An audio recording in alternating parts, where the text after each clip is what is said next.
Hello ninth class. आज हम अपना नया टॉपिक शुरू करने जा रहे हैं, कोशिका विभाजन पार्ट 5 कोशिका। हमने ये चैप्टर पढ़ा है, कोशिका के बारे में पढ़ा है, कोशिका अंगों के बारे में पढ़ा है, उनके क्या कार्य होते हैं, कोशिका क्या होती है। तो आज एक बिल्कुल नया टॉपिक है हमारे लिए, कोशिका विभाजन, जिसे कहते हैं सेल डिवीजन। ठीक है, विभाजन सबको पता है, मैथ्स में पढ़ा है ना सबने, विभाजन विभाजित करना, किसी भी चीज़ को बांटना दो हिस्सों में, कई हिस्सों में। ठीक है, तो कोशिका के बारे में आज हम पढ़ेंगे, क्योंकि कोशिका क्या है, जीवित चीज़ है। सबको पता है ना कोशिका जीवित चीज़ है। तो जीवित चीज़ें हमारे अंदर, हम कोशिकाओं के बने हुए हैं। अब कोशिकाएं हमारे अंदर विभाजित कैसे होती हैं और क्यों होती हैं। ठीक है, तो सबसे पहला तो क्वेश्चन यही होता है, प्रश्न यही होता है कि कोशिकाएं विभाजित क्यों हो रही हैं हमारे अंदर, क्या ज़रूरत है कि कोशिकाएं विभाजित हो। तो सबसे पहला जो उसका आंसर है, सबसे पहला जो उसका रीज़न है वो ये है कि कोशिका विभाजन द्वारा वृद्धि होती है, ग्रोथ होती है। अगर कोशिकाएं विभाजित नहीं होंगी तो हमारे शरीर में वृद्धि नहीं होगी। छोटे से बच्चे से बड़े आकार के हो जाते हैं, हम बड़े हो जाते हैं, तो वो किस वजह से होते हैं, क्योंकि हमारे अंदर की कोशिकाएं विभाजित हो रही होती हैं। ठीक है, हम लाखों करोड़ों कोशिकाओं के बने हुए हैं, तो अगर वो उतनी ही रहेंगी तो हम वृद्धि नहीं कर पाएंगे। ठीक है, तो पहला रीज़न है वृद्धि करना। अच्छा, और भी क्या काम है, विकास होना, घाव भरना, युग्मक बनना।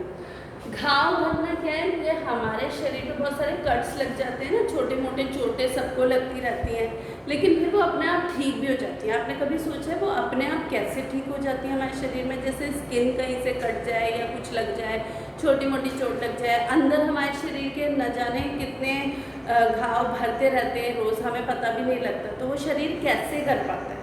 वो शरीर कर पाता है कोशिका विभाजन द्वारा। वो जब घाव लगता है तो कुछ कोशिकाएं हमारे, जैसे यहाँ पे मेरे अगर एक छोटा सा कट लगे तो यहाँ की कोशिकाएं मेरी मृत हो जाएंगी। उनके मृत होने के बाद अगर नई कोशिकाएं वहाँ नहीं आएंगी तो फिर तो वो मेरा घाव कभी भी नहीं भरेगा। तो वो मृत कोशिकाओं को हटाकर नई कोशिकाएं आ जाती हैं वहाँ पर, और वो घाव एक तरह से भर देती है, रिपेयर होने लग जाता है। जैसे किसी बिल्डिंग का कोई हिस्सा अगर टूट जाए, दीवार का कोई हिस्सा टूट जाए, वहाँ से ईंटें निकल जाएं, तो अगर आप उसे ऐसे ही छोड़ दो तो वो तो टूटा ही रहेगा, और उसकी वजह से फिर बाकी दीवार को भी खतरा है, वो भी टूट जाएगी अगर आप रिपेयर नहीं कराओगे। तो रिपेयर कराने के लिए हमें क्या करना होता है, नई ईंटें लानी पड़ती हैं, नया सामान लाना पड़ता है, फिर हमें पुरानी को हटाकर नया लगाना पड़ता है। इसी तरह हमारे शरीर में कोशिका विभाजन कि यही वैल्यू है, यही इम्पोर्टेंस है हमारे शरीर में। अच्छा, अब सबको पता है ये कोशिका है। कोशिका में क्या क्या भाग होते हैं, मेन जो पार्ट्स होते हैं हमने पढ़ रखा है। ये जो है झिल्ली, कोशिका झिल्ली है, ठीक है, और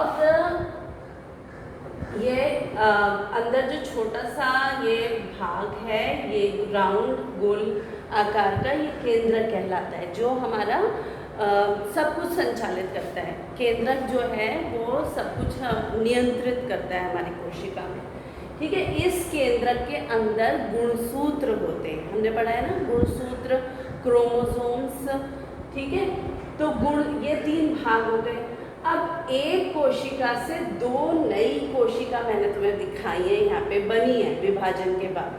तो वो जो नई कोशिका बनती है ना, उन्हें कहते हैं संतति कोशिका, डॉटर सेल्स, और जिससे बनती है वो कहलाता है मातृ कोशिका। ठीक है, मदर सेल। तो यहाँ मदर और डॉटर ही क्यों कहते हैं, क्योंकि किसी भी जाति में जो फीमेल होती है, जो मतलब महिला होती है या फीमेल वर्ग होता है, वो ही नई संतति को जन्म देती है। इसलिए शरीर में इसे मातृ कोशिका और संतति कोशिका कहलाई जाती है। ठीक है, सिर्फ नाम देने के लिए है। तो एक कोशिका से 2 कोशिका ऐसे बनती हैं। अब हम देखेंगे कोशिका विभाजन कैसे होता है। देखो, पहले मैं तुम्हें एक चीज़ दिखाना चाहती हूँ। ये एक क्ले ली है मैंने। क्ले सबको पता है ना, चिकनी मिट्टी जो होती है। ये सपोज करो तुम कि एक कोशिका है। अब इसको मैं ऐसे 2 करके विभाजित कर देती हूँ, ये बन गई 2 कोशिकाएं, ठीक है। अच्छा, इसी तरह शरीर में हमारे विभाजन हो रहे होते हैं, फिर ये कोशिका विभाजित होकर 2 में, फिर ये कोशिका विभाजित होकर 2 में, फिर ये कोशिका ऐसे 2 में। अरे फिर तो क्या होगा, एंड में जाके तो खत्म ही हो जाएगा। तो ऐसे विभाजन नहीं होता है कि एक कोशिका होती गई तो आखिर में जाके वो कोशिका तो खत्म ही हो जाएगी।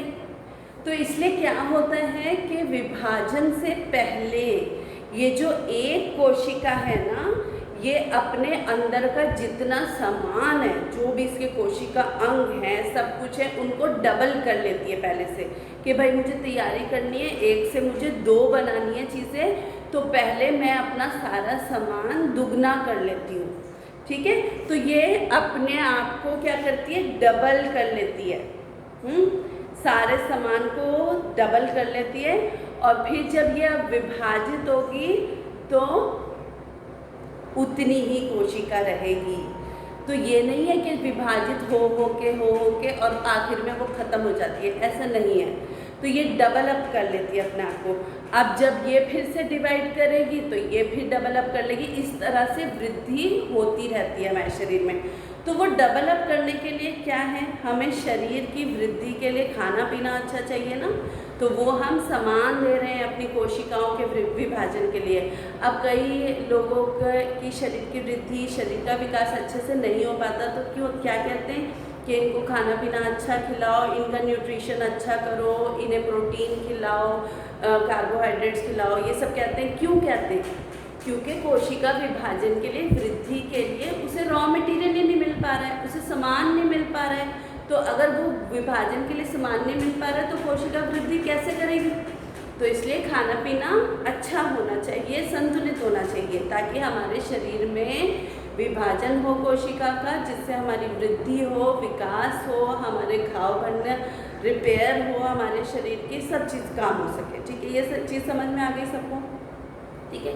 अब कोशिका विभाजन का हमें उद्देश्य तो समझ में आ गया। अब कोशिका विभाजन किस प्रकार होती है, देखो, मानव शरीर में कोशिका के केंद्रक में गुणसूत्र होते हैं। गुणसूत्र मैंने तुम्हें पढ़ा रखा है कि गुणसूत्र डीएनए के बने हुए होते हैं, हमने पढ़ा है इससे पहले टॉपिक्स में। डीएनए होता है, डीएनए में सारी इन्फॉर्मेशन, जैसे एक तरह से वो सेंट्रल गवर्नमेंट होती है ना, उसमें सारी इन्फॉर्मेशन है, उसे कैसे संचालित करना है, सारी चीज़ों को नियंत्रित करना है, वो सब उधर से कमांड्स आती हैं, ठीक है।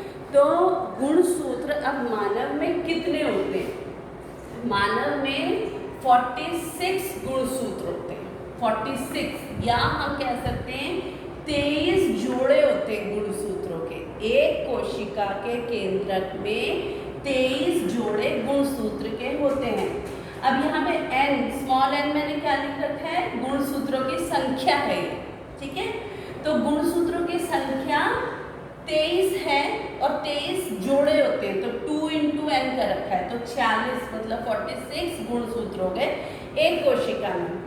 अब हम देखेंगे कोशिका विभाजन हमारे शरीर के अंदर 2 प्रकार की होती है। 2 प्रकार की कौन सी, एक होती है समसूत्री विभाजन, जिसे इंग्लिश में कहते हैं माइटोसिस, और एक होती है अर्धसूत्री विभाजन, जिसे कहते हैं मियोसिस। 2 तरह की हमारे शरीर में कोशिका विभाजन होती है, ठीक है। अब इसमें अंतर है, बहुत बड़ा अंतर है, और ये खास अंगों में ही होती हैं अलग अलग तरह की कोशिका विभाजन, ठीक है। हम एक एक करके देखेंगे इसको। सबसे पहले हम देखेंगे समसूत्री विभाजन। समसूत्री विभाजन हमारे शरीर की सारी कोशिकाओं में होती है, लगभग सारी कोशिकाओं में। सिर्फ हमारे शरीर के युग्मकों के निर्माण, मतलब युग्मक जो सेक्स सेल्स होते हैं हमारे शरीर के, जो अंग होते हैं, जैसे एक फीमेल और मेल में, पुरुष और महिला में अलग अलग अंग होते हैं, तो उसमें उनके जनन अंगों में जनन अंगों में जो विभाजन होता है, जो युग्मक बनाने के लिए, मतलब मेल्स में स्पर्म्स और फीमेल्स में एग, ये बनाने के लिए जो विभाजन होता है वो अर्धसूत्री विभाजन होता है। केवल अर्धसूत्री विभाजन सिर्फ जनन अंगों में ही होता है। ये बहुत इंपॉर्टेंट पॉइंट है, सबको याद रखना है।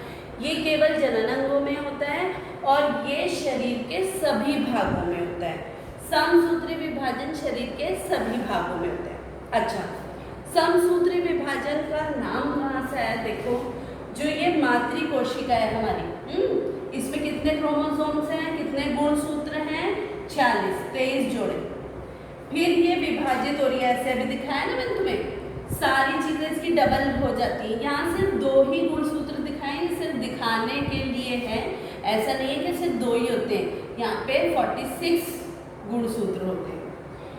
अब ये ऐसे विभाजित हो रही है, ये विभाजित होकर 2 संतति कोशिकाओं में बट गए। तो यहाँ जो संतति कोशिकाएं हैं, इनमें गुणसूत्रों की संख्या मातृ कोशिकाओं के गुणसूत्रों के संख्या के बराबर होती है, समान होती है, कोई बदलाव नहीं आता है। ये याद रखना, इसीलिए इसे समसूत्री विभाजन कहते हैं, क्योंकि जितने गुणसूत्र मातृ कोशिका में हैं, उतने ही गुणसूत्र संतति कोशिका में होंगे। ठीक है। अच्छा, तो ये पहले अपने सारे चीजें दुगनी कर लेती है, फिर विभाजित होती है, तो उतनी चीजें आती हैं आखिरी में संतति कोशिकाओं में। अगर सोचो ये अपने क्रोमोसोम्स, अपने गुणसूत्रों को डबल नहीं करेगी, तो फिर तो ये आधे ही रह जाएंगे यहाँ पर, और एक टाइम पे जाके तो खत्म हो जाएंगे। तो ऐसा नहीं हो सकता, हमारे शरीर में पॉसिबल नहीं है। तो इसलिए ये पहले अपने आप को डबल अप करती है। ठीक है।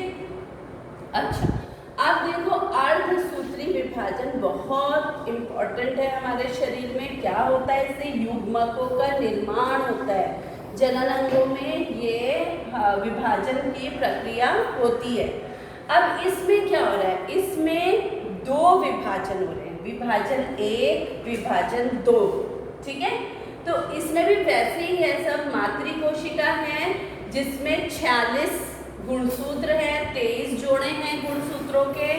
और पहला विभाजन समसूत्री विभाजन जैसा ही होता है, एक कोशिका 2 कोशिका में विभाजित हुई। तो यहाँ पे भी कितने क्रोमोसोम्स रहे? 2n ही रहे। यहाँ पे भी 46 क्रोमोसोम ही रहे।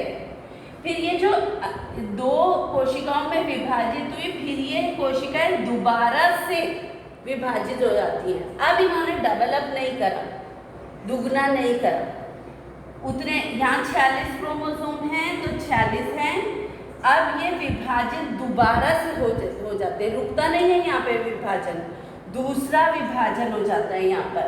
तो जब दूसरा विभाजन हो जाता है, तो ये 46 से 23 गुणसूत्र ही रह जाते हैं एक कोशिका में।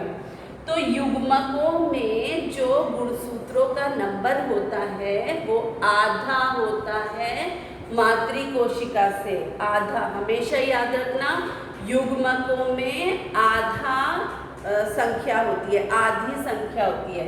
यहाँ मातृ कोशिका में कितने थे? 46। यहाँ संतति कोशिका में कितने हैं? 23। ठीक है। अब तुम कहोगे ये तो फिर खत्म हो जाएंगे ऐसे होके, लेकिन ये आगे विभाजित नहीं होती। यहाँ युग्मक बन गए ना, तो युग्मकों का क्या काम होता है? जो मादा युग्मक है, वो नर युग्मक के साथ संलयन करके, हमने जनन पढ़ रखा है ना, संलयन करके नई कोशिका बनाते हैं, नए जीव का निर्माण करते हैं। तो देखो, यहाँ पे एक स्पर्म है अगर, और ये मादा युग्मक है, तो इसमें 23 जोड़े क्रोमोसोम है, इसमें 23 गुणसूत्र हैं, इसमें 23 गुणसूत्र हैं। ये मिलके जब नई कोशिका बनाते हैं तो 46 हो जाते हैं। ठीक है। अगर युग्मकों में 46 ही नंबर रहे, तो ये तो 46 मिलके बहुत सारे गुणसूत्र आ जाएंगे संतति में। तो ऐसा तो हो नहीं सकता, एक मानव की कोशिका में 46 से ज़्यादा गुणसूत्र नहीं हो सकते। ठीक है। इसीलिए युग्मकों में गुणसूत्रों की संख्या आधी हो जाती है। क्यों? क्योंकि गुणसूत्र जो युग्मक होते हैं वो आपस में मिलते हैं, उनका फ्यूजन होता है, फर्टिलाइजेशन, जनन होता है उनका। ठीक है। संलयन होता है, उन्हें मिलना होता है आपस में, मिलके जो नई कोशिका बनाते हैं, वो जाइगोट जो बनाते हैं, वो उसमें 46 क्रोमोसोम होने चाहिए। ठीक है। इसलिए इनकी संख्या आधी हो जाती है। इसीलिए ये विभाजन क्या कहलाता है? अर्धसूत्री विभाजन। आधा, मातृ कोशिका से संतति कोशिका में आधी हो गई चीजें, ठीक है, आधी हो गए गुणसूत्र। तो अब हमने दो प्रकार के विभाजन पढ़े, समसूत्री विभाजन और अर्धसूत्री विभाजन। इनके बीच में अंतर याद रखना बहुत इम्पोर्टेंट है। देखो इसमें क्या होता है, मातृ कोशिका और संतति कोशिका के गुणसूत्रों की संख्या बराबर होती है। इसमें मातृ कोशिका और संतति कोशिकाओं के गुणसूत्रों की संख्या बराबर नहीं होती। संतति कोशिका में आधी हो जाती है संख्या। फिर इसमें केवल एक ही विभाजन होता है, इसमें लगातार दो विभाजन होते हैं, ठीक है।